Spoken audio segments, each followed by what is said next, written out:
Hello, my fellow readers. It is I, Dirk Symphony 777, with our fan fiction review. It's been a long time since I did one of those. As always, a link to the story will be in the description. Please like, subscribe to the channel, click on that bell for the notification, and leave a comment in the comment section below on either your thoughts of the story or any future ideas you want me to read or review. And finally, as always, these reviews are just indicative of my opinion. Everyone has their own opinion, so my opinion does not necessarily matter in the grand scheme of things, but it helps nonetheless. So, we're going back to Equestria. When people think of My Little Pony fan fictions, they usually think of two stories, either Past Sins by Pen Stroke, or Fallout Equestria. These are not only probably the two most iconic My Little Pony fan fictions, they're probably two of the most iconic fan fictions ever. I mean, Fallout Equestria has so many videos on it, crap ton of artwork, pretty much an entire universe created by, like, who knows how many authors, videos, blogs, possibly vlogs, possibly articles, a whole bunch of stuff. Fallout Equestria is huge. And Past Sins was huge enough that it actually got a physical copy released in the author's hometown. That is just insane. And then right below those two, there's pretty much about who knows how many stories that are just as popular but don't have as much influence and reach as Past Sins and Fallout Equestria, as like Griffin the Griffin, Turnabout Storm, probably the newest one, Ranger by Wanderer D. I may actually review that in the future. I just have to wait until it's done. A lot of the countless Fallout Equestria side stories like Pink Eyes, etc., etc. It Takes a Village. A whole bunch.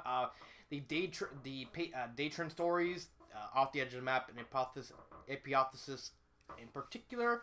And then there's the story I'm going to review for today, and that is Mother of Invention by Zaponator. I've been wanting to review this story for a while. This was actually, I mean, if it wasn't for certain instances that happened, I actually would have reviewed this story much, much sooner because I really, really liked this story. So, let's get started. So what's the plot about? It's basically a cow pony, Applejack, stuck on an island. There's more to that than that. Basically, the plot starts out with Applejack stuck on an island. This island in the middle of nowhere, and she wants to try and get out, but then she starts to figure out that something about this island is not right. There's something hunting her. There's, like, nothing. There's no animals. There's no sound. There's no insects. There's no nothing. There's these buildings scattered across the island. She has no idea how she got there. And she basically just wants to get out. And so the plot is basically Applejack trying to escape this island, but also trying to solve the mystery of what went on. Like, what happened here? Why are these buildings here? Why is everything so empty? What's hunting me? So on and so forth. And the author succeeded in the plot. First off, there is a unique distinction. There is next to no dialogue.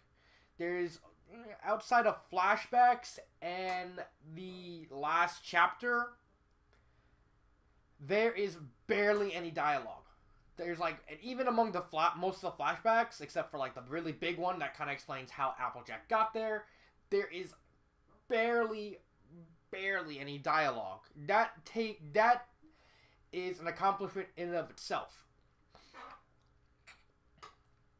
Because, you know, a lot of stories are like dialogue heavy. You have to have dialogue to advance the story to a point. And pretty much the dialogue stuff, it's not as important in like visual stuff like plays and movies. I mean, you look at WALL-E. You look at WALL-E and you notice between WALL-E and Eve, there's next to no dialogue. There's some lines there, here and there, But for the most part, they communicate through body language. And that's what I really like Wall-E about, because it did something I've never seen, is convey this plot, this little love story between two little robots, and communicated it mostly through body language. And so I'm like, you can get away with it in movies, but can you? But would it work in novels? I mean, there is a story called Raptor Red. It was written by a paleontologist. He was actually one of the guys who was in the group that theorized that that dinosaurs kind of descended from birds rather than reptiles. He was among the first paleontologists to throw out that idea, and so he wrote the story about two raptors, raptor named Red, just doing stuff and living. And it was a good story, and there was, like, no dialogue, because it's dinosaurs. Like, how are you going to do communication through dinosaurs? You did it through body language. The author did it here through a different way. And I'm going to get more into that when I get to pacing and imagery. That's because it's entrenched in that. So we got the plot. The characters is probably the weakest part. Not through lack of trying, it's just the fact there's only one character. Sure, the other main six, Celestia, kind of, sort of, the main six do show up, but that's in flashbacks in the last chapter, so they don't really have characters to work on go on about. We're just stuck with Applejack, and I really liked Applejack's character development. She started out as, like, you know, the Applejack we know and love. But she develops into, like, this sort of pseudo PTSD-esque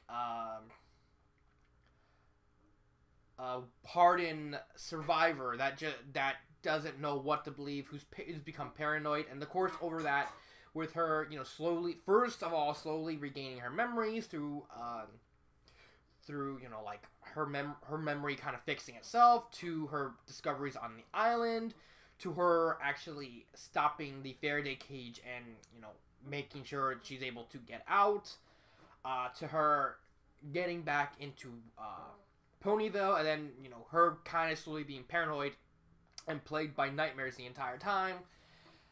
It develops slowly. It's subtle. It's more of a subtle character.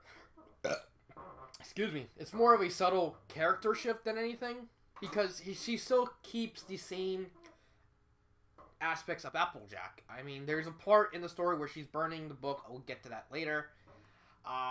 And she takes off her hat, and she notices, and then she quickly realizes at the end, in order to get off this island, the first thing she has to do is let go of the past, and everyone knows her dad kind of gave her the hat, but in this story, her dad disappeared, so she tosses the hat in the fire.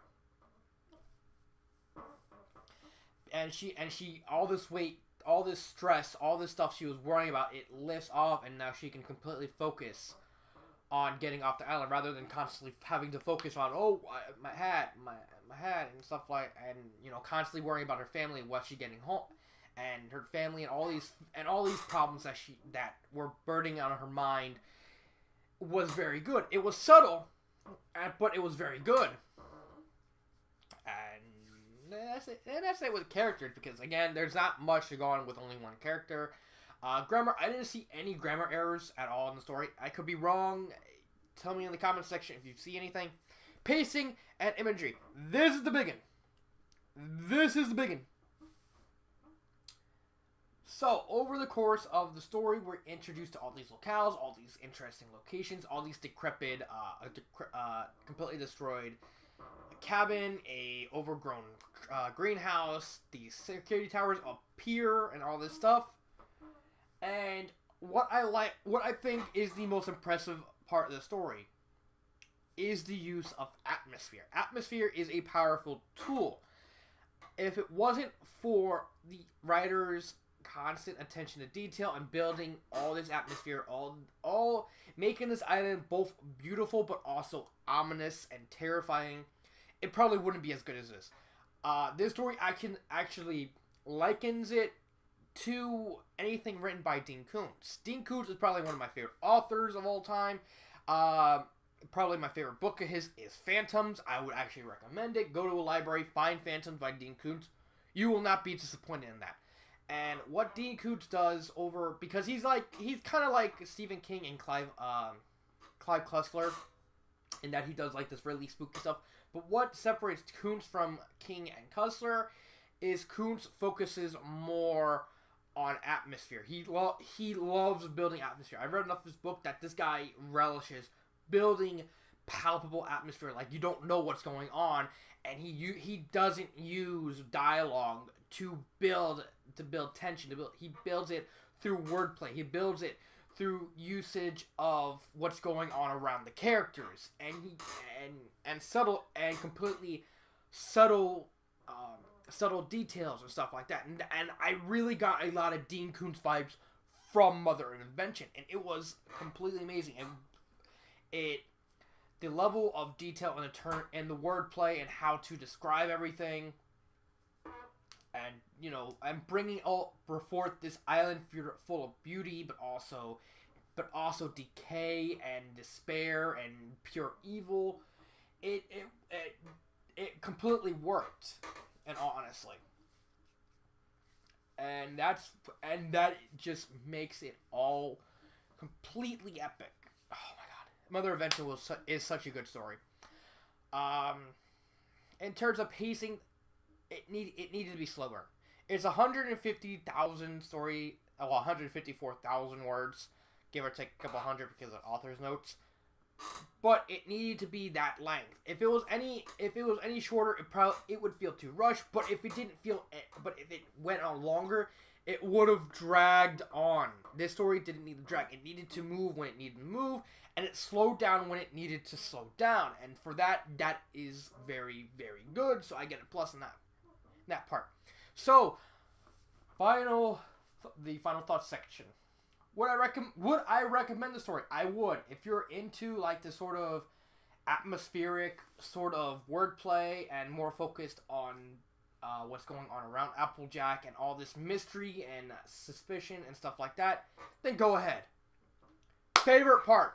Oh, there was a lot to like about the story. There was the part where Applejack manages to lift the Faraday cage over the island, allowing her to get home. Except for the fact she dies.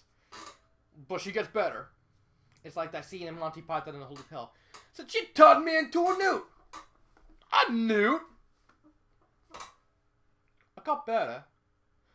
There's a witch! She's a witch! I love that. I love Monty Python.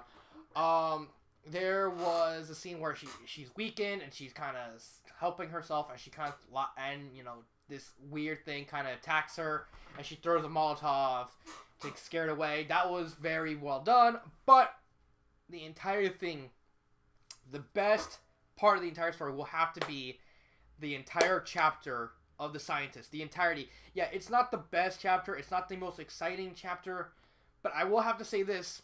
It is the most ominous. So a little background on this chapter. Basically, earlier in the story, she finds this destroyed cabin. There's nothing left but the cellar, and so she finds a couple of gems, and she finds this journal. And so half the story has her. So parts of the story has her trying to open this journal but failing, and she has no idea what to do. And so she realizes, oh fuck this, and she tosses the journal into a fire, which opens, and she's like, I gotta get it. And so she gets it, and she opens it, and she starts reading the journal. The journal is basically chronologically this scientist who's hired by what's called the Daedalus Corporation into performing what's called the Icarus Project. And so it's basically chronologically his working there, and then his slowly going kind of psycho and evil and more kind of dark and evil over everything, and then kind of getting a revelation and activating the Faraday protocol, basically locking up the island, and pretty much causing Applejack to be in there in the first place. That happens way before Applejack kind of gets stuck there. And leading out, and basically, having a revelation over this girl in this locket that she also finds, which is more than likely her wife, or her daughter, one or the other, and basically causing the events of what happened to Applejack. What's good about the story is its in its ambiguity. We don't know anything about the Daedalus Corporation. Why they did? All we know is they were called the Daedalus Corporation and they wanted to make an alicorn. That is it. We don't know nothing about their tactics. We don't know what they did. We don't know how they did it. If they're even still around.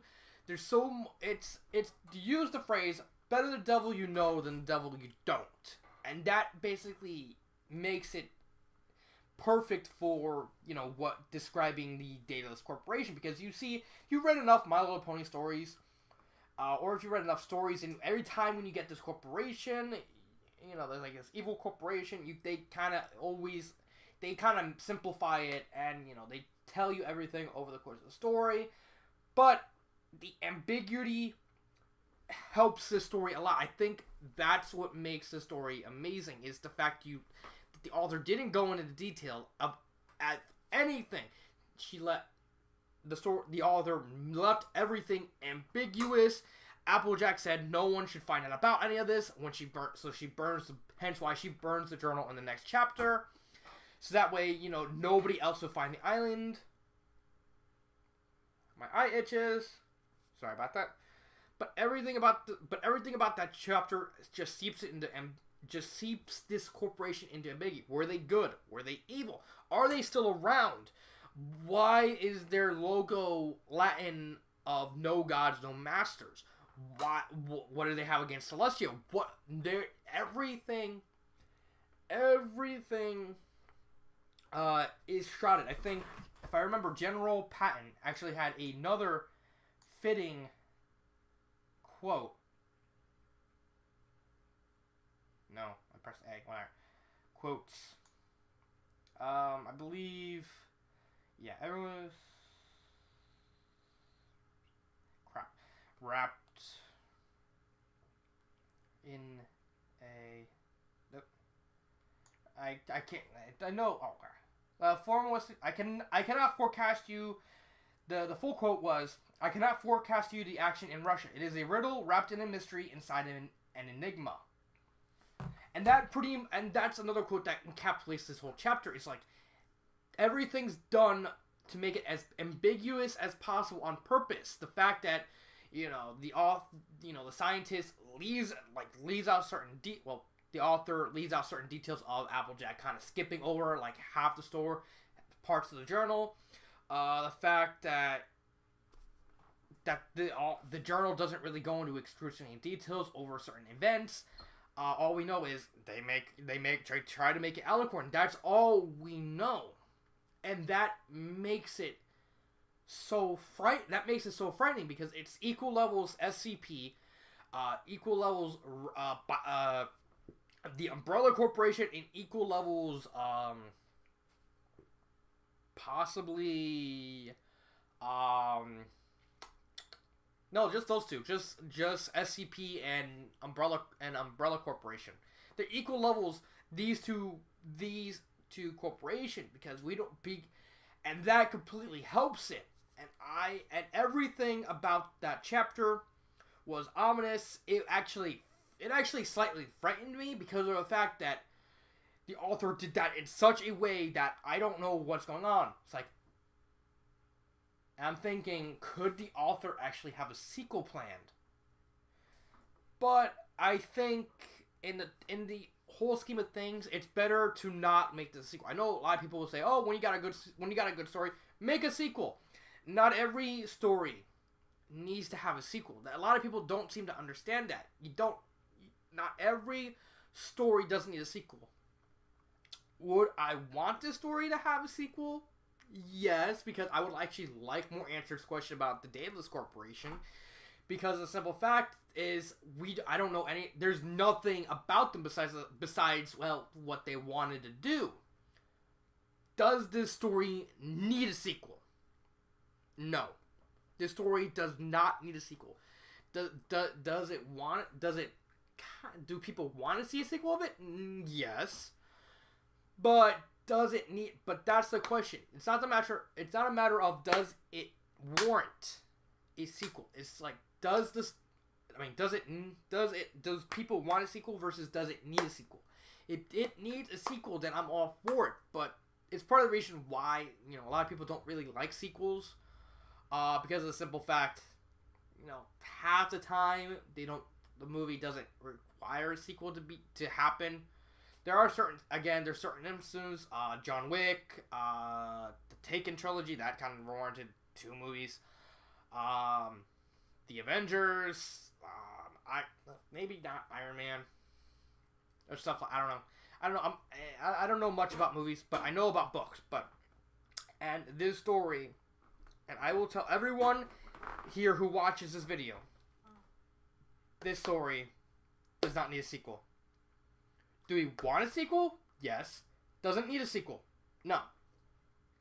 Final thoughts. My final thoughts are, this is a beautifully haunting story about a cowpony's fight for survival. And everything about the story just reminds us of something Dean Koontz would write. And I think if not for that, if it wasn't for the level of atmosphere the author displayed throughout the entire story, I would not like this story. I would think the story was a piece of crap because every story needs a certain balance, but stories like this, they're an anomaly. They warrant something different. They warrant something unique. They warrant something out of the ordinary. And this story needed atmosphere. If it didn't have this atmosphere, it'd just be like a very, very boring version of Castaway with Applejack playing the part of Tom Hanks. Castaway was a good movie. What do you think? Is Castaway a good movie? I think so. I think it was a very good movie. So that is my review on Mother of Invention by Zaponator. I think I got that. I think I got his name right, or her name. That's the author's name. So that is my review. Tell me what you think in the comments below, and I will see you next time. Possibly, who knows? I'm working today. I just remembered I also gotta finish uploading the games that I still have on my USB. Okay, I'll see you next time. I will see you next time on either my fanfiction review, my fanfiction reading, my crazy world, or any of my Let's Plays. This has been Dark Symphony 777, and cut.